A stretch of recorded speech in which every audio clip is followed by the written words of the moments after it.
today I will talk about Black Environmentalist. It is Black History Month. And also as a note, the election in Ontario is on the 27th, the day after this will be published on through the facilities of Trent Radio. So I found some articles about Black Environmentalists, so I'll transition to them.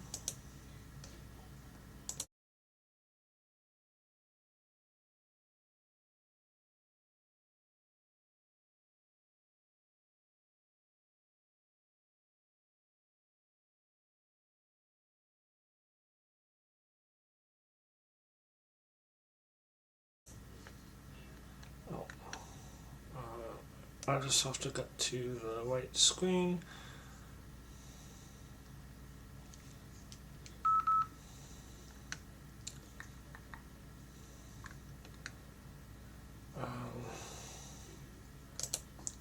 Here it is. There was an article in the Narwhal newspaper, and it is called "She's Out Here Trailblazing.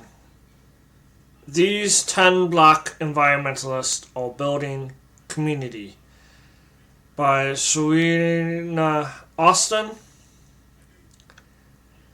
And I made some highlights from the article. This article was written February 6th, 2024. And then it says, Black environmentalists share a love of nature and often a familial history of farmers and gardeners. But unfortunately, another unifying experience is isolation in their field of work. And those barriers to studying in the environment, such as post-secondary education and fields that have been discouraged from pursuing. And then the article talks about environmental racism, which increases Black communities' health risk and exposure to climate change. And then it's not always easy for them to focus on the issue when they're just trying to stay afloat, considering all the other ways systematic racism impacts their lives. And then there's Lindsay says that I've never had a mentor, and that's quotes from the article. And then there's constant work pushing non-Black environmentalists to give attention, time, and money to issues affecting Black communities most. And on the other hand, convincing people dealing with more immediate crisis that climate action matters to their daily life. And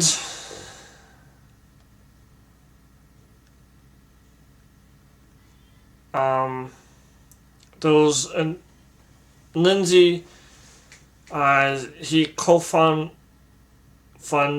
the Black Environmental Alliance. Where does it say Lindsay's name?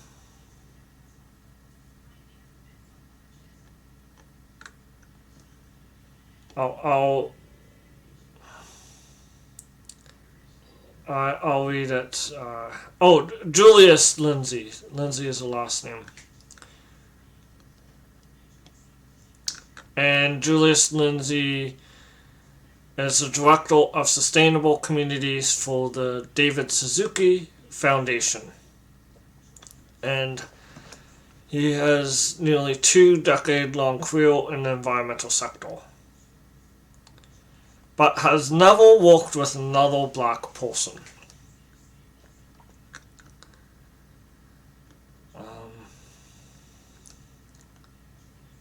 And Lindsay in 2020 co-founded the Black Environmental Alliance, and that's a group of environmental professionals aiming to address environmental justice issues and the lack of black representation in the field.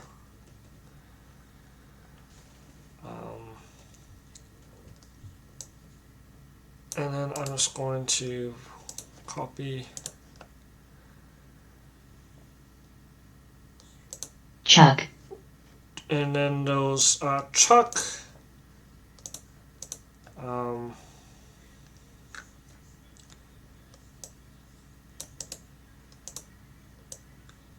just putting in name pronounce. So I got names correct.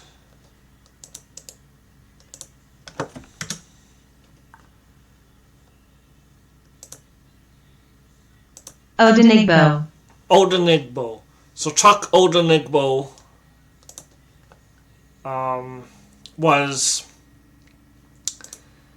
an undergrad student in Kingston, Ontario, who wrote My Green Dream, and this is Chuck Odenigbo, Ingrid Waldron, and Louise Dalsey. So Chuck wrote My Green Dream, this is in the article, highlighting the idea that humanity can reintegrate with nature without sacrificing modernity. And then it resonated with audiences. It was published by the United Nations, bringing Odenigbo a PhD candidate in medical geography at the University of Ottawa. And he's teaching black people to center nature for the collective well-being of people and the planet by helping them overcome barriers such as not knowing how to swim. And then his mentor is Ingrid Waldron, who popularized environmental racism in Canada. And then the article says there was a 2018 book, There's Something in the Water About Environmental Racism in Nova Scotia and the country at large.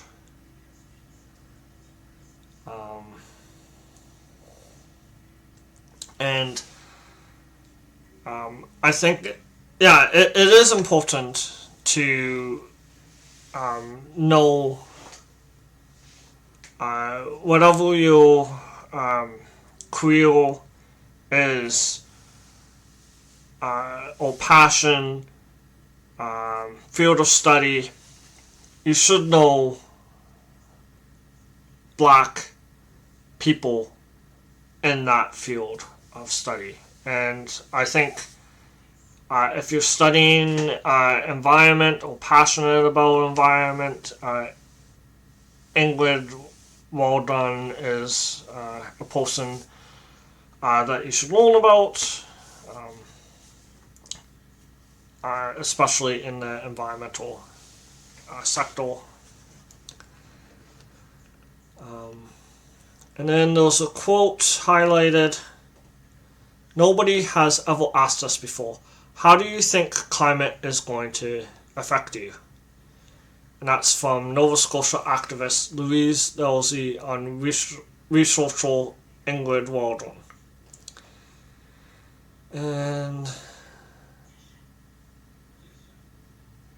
Waldron studied or researched the concept of environmental racism a decade ago, and by studying gentrification in the north end of Halifax. And that's where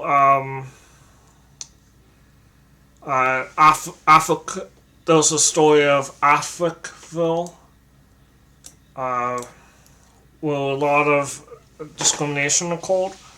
And then I highlighted a paragraph. Africville was historically neglected. The city of Halifax built a biohazardous waste dump, an infectious disease hospital, a slaughterhouse, and a prison nearby. Then ran a railroad extension right through the middle of the community. Then, in the 1960s, the city forced residents out of the area and bulldozed their homes. And I've studied environmental science, but you don't even need to study environmental science to understand that science and studies I studied. To understand that those health implications from a biohazardous waste dump, and those railways have a lot of contamination as well. And then a lot of times hazardous sites are placed closer to areas where Black or Indigenous people live in Canada. This is specifically Nova Scotia. There was a bill that was worked on. And then there was a documentary. When I clicked the link in the article, it didn't go anywhere, but I hope to watch that documentary. There's something in the water.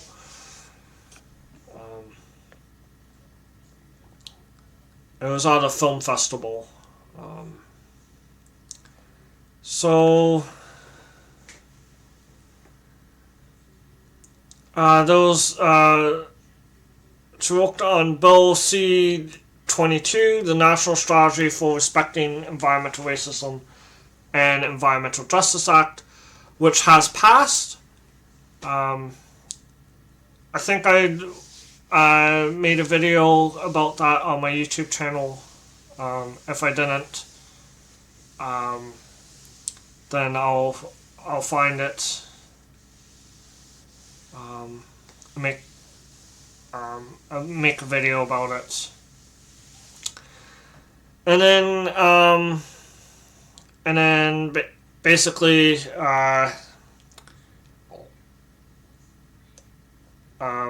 it says that this is from the article. Canada, if it passes, Canada will commit to studying the relationship between race, socioeconomic status, and environmental risk, and financially compensating those who have been adversely impacted. And then I'll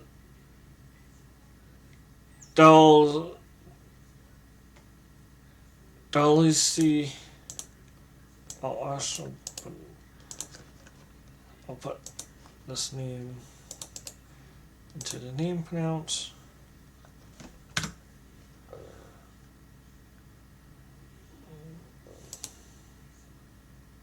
Delisle. Delisle. Oh, sorry, Delisle. And other community members founded the South End Environmental Justice Society, or SEED, which was about fighting a dump.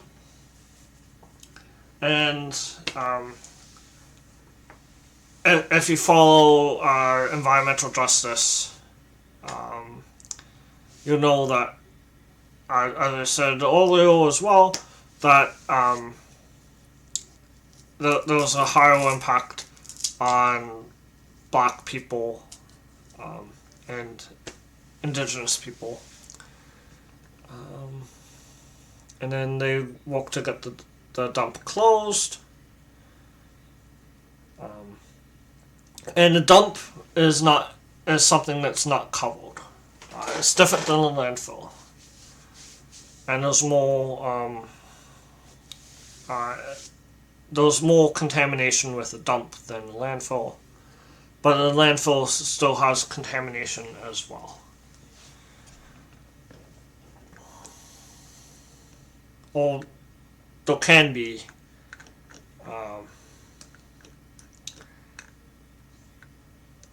Let's see. I'll go into name notes. This article is there's a lot of Zamani.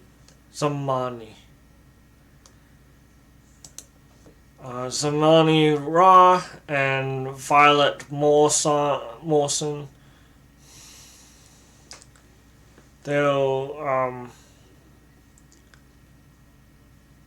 Zamani Ra is a mother, an environmental studies student, and a tenant representative in her Toronto community housing building.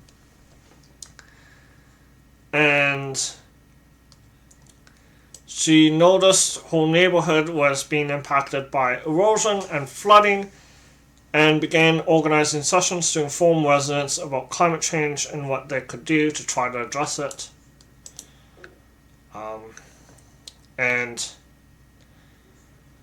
Flooding is something that I have an interest in, wetlands in particular. This is a person that I would like to learn more about. And she founded the Circular Environmental Education Canada, which aims to make climate action simple, convenient, and culturally relevant through workshops and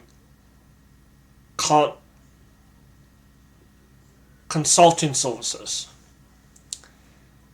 And I'm just going to see if it's... I'm still being...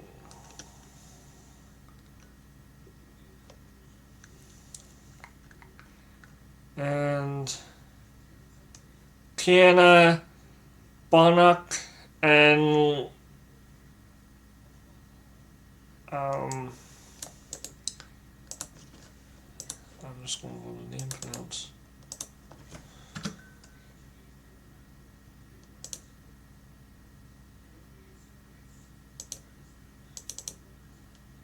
Lorian. Kiana Bonnock and Lorian Farrell. So Kiana worked at the Toronto and Region Conservation Authority and Women of Color Dome Collective as bridging gaps between climate adoption and community development.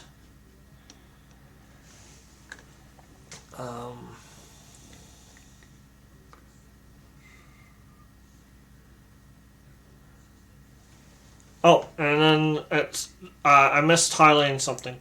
There's a direct link between the strength of a community and the resilience to the impacts of climate change. She explained, and quote, "The stronger a community is, the more networks they have, and particularly the more aware of the services in the community they are, and the more adaptable and resilient they'll be." Let's see. Farrell is currently the Deputy Commissioner in the Bureau of Coastal Resilience at New York City's Department of Environmental Protection. And then, as a black environmental engineer, Farrell says she also never had a mentor or professor who looked like her. Farrell has learned that mentoring is a two-way street. quote, you get as much mentoring as you give, end quote.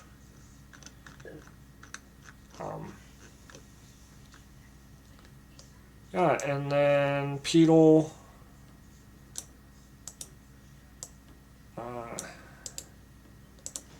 copy.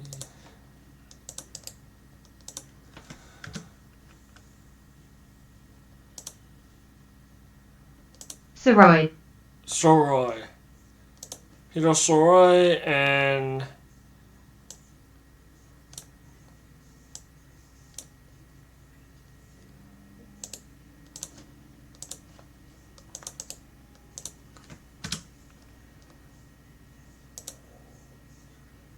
Andrade. Andrade made let's see.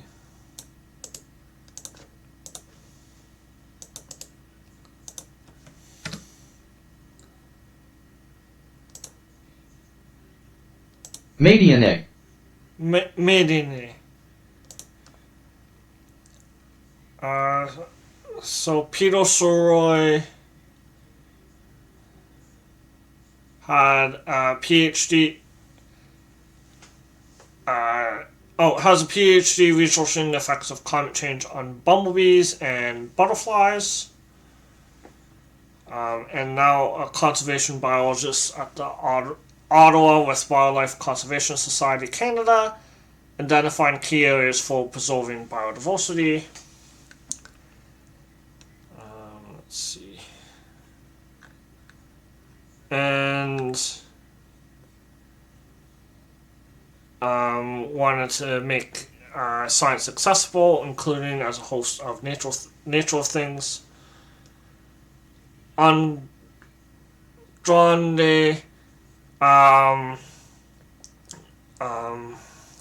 didn't have black role models at the university student in Vancouver. But when moved, and wasn't surprised, but when moved to Toronto, which has the largest black population in Canada, and didn't see black professors, she was shocked. Andrade's main focus of study has been on how and why black widow spiders have evolved to have the extreme mating habits, and founded the Toronto Initiative for Diversity and Excellence. I'll just have to keep an eye on the time. And then there's an article. This is about vulnerability. Ingrid Waldron on the links between environmental racism and police brutality. This is by Carol Linnett. So that's an interesting article that I read. I don't have a lot of time to read it, but it was about linking systematic racism and police brutality to environmental racism, and how they are similar concepts.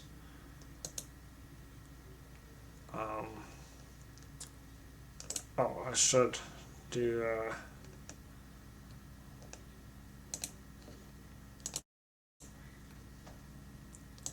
screen change. Okay. So there's the Black Environmentalist Alliance.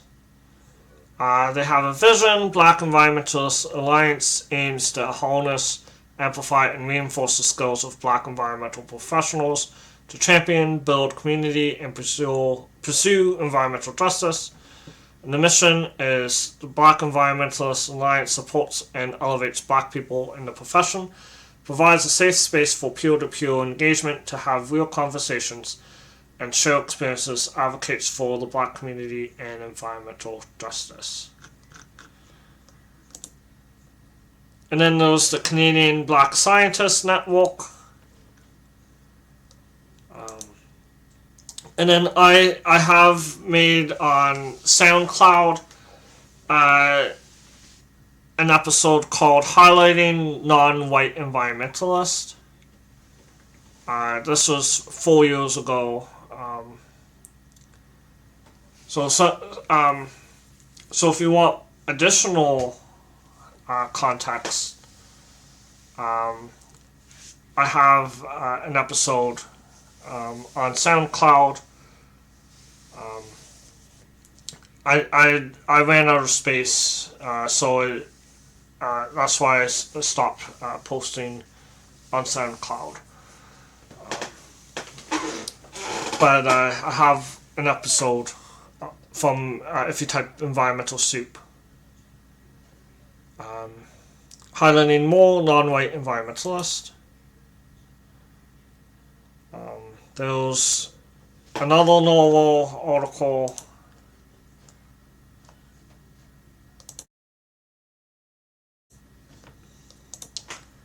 it's called The Black History Month.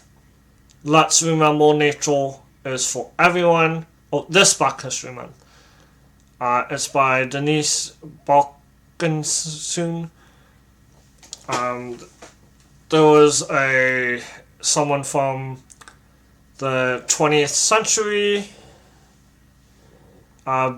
Billy Beale, who was a photographer and documented the rapid changes on the prairies that was happening due to homesteading and colonization.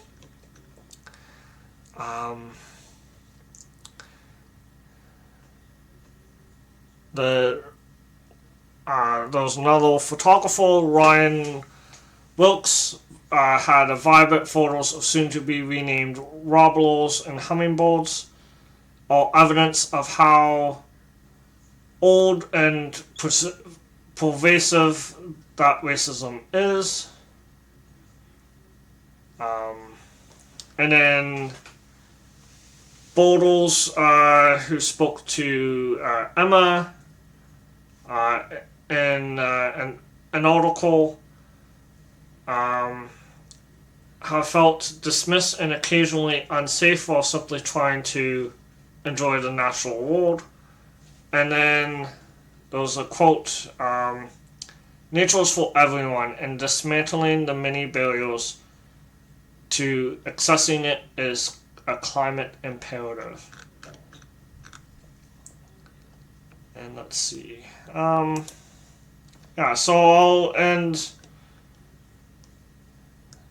6 black conservationists and environmental activists to celebrate. And this is in the Nature Conservatory. George Washington Carver, who improved agriculture in the 20th, I think it was like the 1800s. Hattie Colton founded the neighborhood tree corps to inspire young people to care for and plant trees. Rue Mapp created Outdoor Afro in 2009 to reconnect more black people to the outdoors. Hazel Johnson is known as the mother of environmental justice movement and investigated high cancer rates in her neighborhood. Dr. Robert Bollard is known as the father of environmental justice. And then, Colonel Charles Young built a road to this secure groves for tourism for the first time, and recommended that the government acquire more land surrounding parks, and has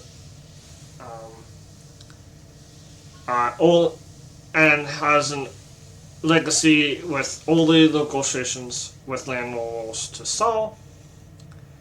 I hope that this comes to the end of my time.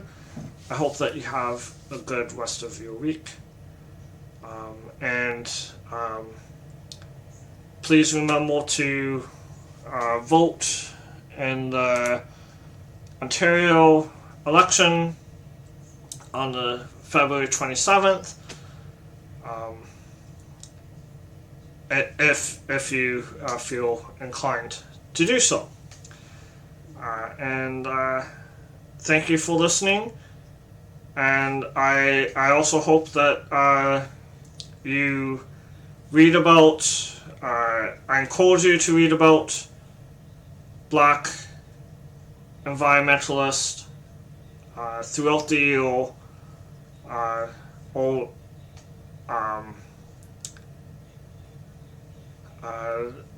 to learn more about black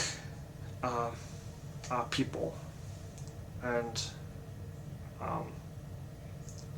yeah, so I'll end this episode now and see you again